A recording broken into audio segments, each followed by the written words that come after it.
Welcome to the fourth and final podcast for Honors 391D, Institutionalizing the Geek for Professor Russworm. I'm Nick, this is Ben, and this is Steve. So for this final vodcast, Steve's going to be talking about sophistication in comics. I'm going to be talking about the hyperreal and media's portrayal about war video games, such as Call of Duty, while Ben is going to be talking about comic book demographics. Ben will start us off with his topic right now. So, I've studied the trends in comic book graphics. That's what I was trying to find out more about, to see how the women readership in comics has increased over the years. Now, in 1995, there was a study done, and it turned out that 90% of comic book readers were male, 80% of them were between 18 and 39 years old, about 70% of them went to college, 60% were single, and actually 40% of them spend over $100 a month on comics. So, clearly, there's a very strong bias for young men who are probably professionals if they went to college, who have, if they're single, and they probably have a lot of excess money to spend. And more recent statistics say it's still at 90%. The age range has narrowed a bit from 20 to 25 years old, and they're still single professionals with disposable income. So why do you think that the trends haven't changed? Like, has nothing been done to get more girl readers in comics, or is it just a hobby that's focused at men? I feel like we're on the cusp of changing, because right up until very recently, like the 2000s, we have seen very little comic books and movies, comic books and video games, or comic books in the mainstream media.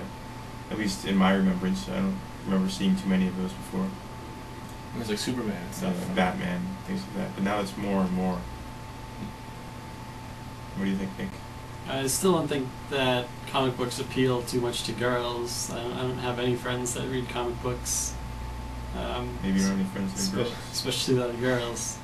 But I do think that, as Steve said, the influx of comics to movies may be bringing girls to this side, because they're, I don't know, when you see it in movie form, it's a little more appealing, and that might be sort of a spark to jumpstart them to actually reading comics.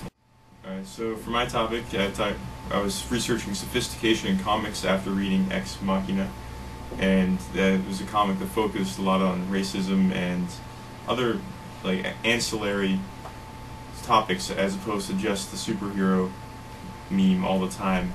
And so after reading that, I read this comic called Mouse, which is a comic portrayal of the Holocaust and one particular Jew's survival in a Holocaust camp, a Nazi concentration camp. And I feel like it's works like this that really bring credibility and sophistication to these stories, where you can tell complex stories through this medium and really get your message across, as opposed to being just a socially conscious public service announcement like safe sex and don't do drugs and stuff that comics of the 70s and 80s were. Because in the Green Lantern comics back in the early 70s, there was a fair amount of that, of racism and things like that, but it wasn't a really sophisticated portrayal of it. It was more of just kind of trying to get the reader to see that and make sure that they know it exists and it's a problem. I guess maybe that's just the evolution of it, that first you have to have readers know that it's there, and then you can start bringing more complex thought into these comics. What do you guys think? Well, isn't Mouse from the late 80s, early 90s? So in that, I don't know what the real estate is. But either way, it's not like superheroes don't talk about. It's in the 90s. Yeah. I thought it was earlier than that. No. Either way, superheroes just don't really talk about that sort of thing. It's about fighting. Yeah. And now they're starting to bring in more serious topics in a better way, I'd say, than the PSAs. Mm-hmm. Kind of like fascism and Batman and stuff like that.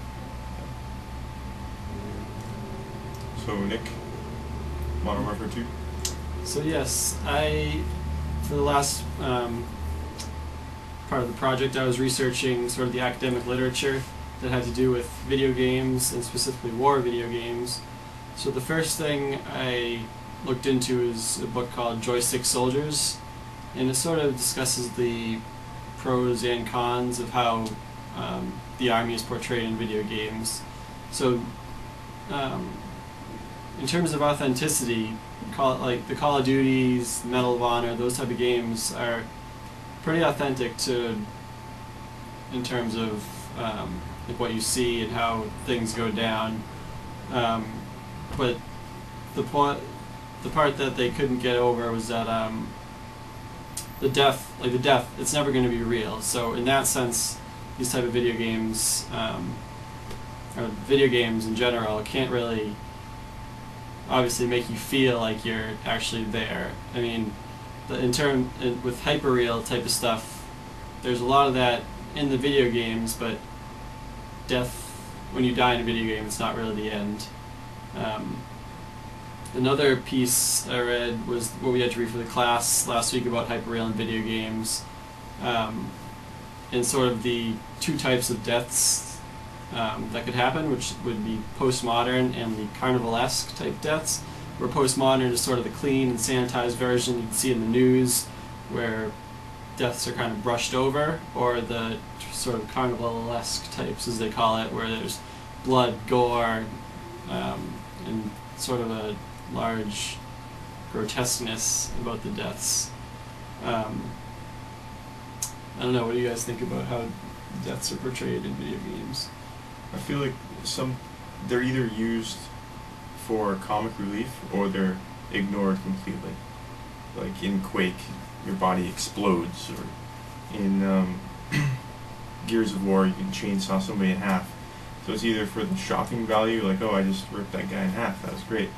It's never for the realist view of, it's always either, as you said, sanitized or not, or ridiculous. I think of GoldenEye, like, on N64, where the red film comes over like your vision, and then it fades to black. That's just, it's like, it's clean, but it's a very real message that your character's just died.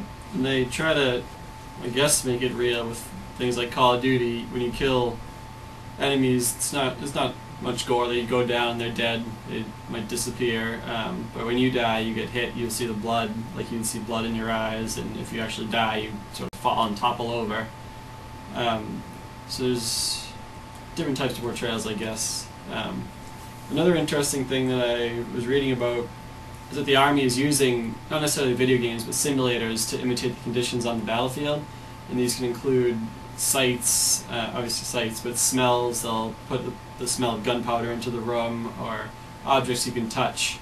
And they sort of emphasize that it can't replicate the training, but it really does prepare the soldiers for a range of situations. So clearly the Army is using these types of video games and the hyperreal to help them win the war against terror.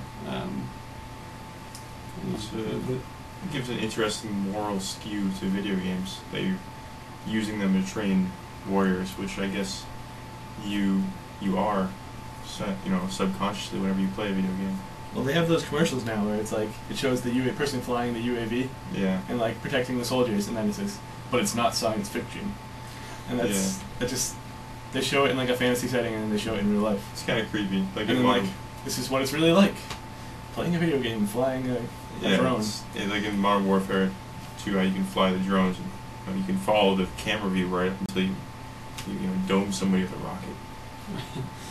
Right. There's definitely starting to become some separation in terms of you don't have to actually be on the battlefield for a lot of things. Like in Modern Warfare 2, there's missions where you're up in the plane and you can't really see the actual people, but you just see the outline, and you'll blow them up and destroy them. There's no real personal connection. And that's sort of what it seems like with those commercials. Like it's sort of, they're not treating it like a video game, but it's similar to what we've played. Sense of detachment. Right, Yeah. the sense of detachment. Just behind the screen. I don't know. Is there anything else? No, I think that's about it. Did you want to talk about any of the manga stuff? Or, Yeah. no? Alright. And I suppose that concludes our fourth and final vodcast for this project. It's been fun. See you later.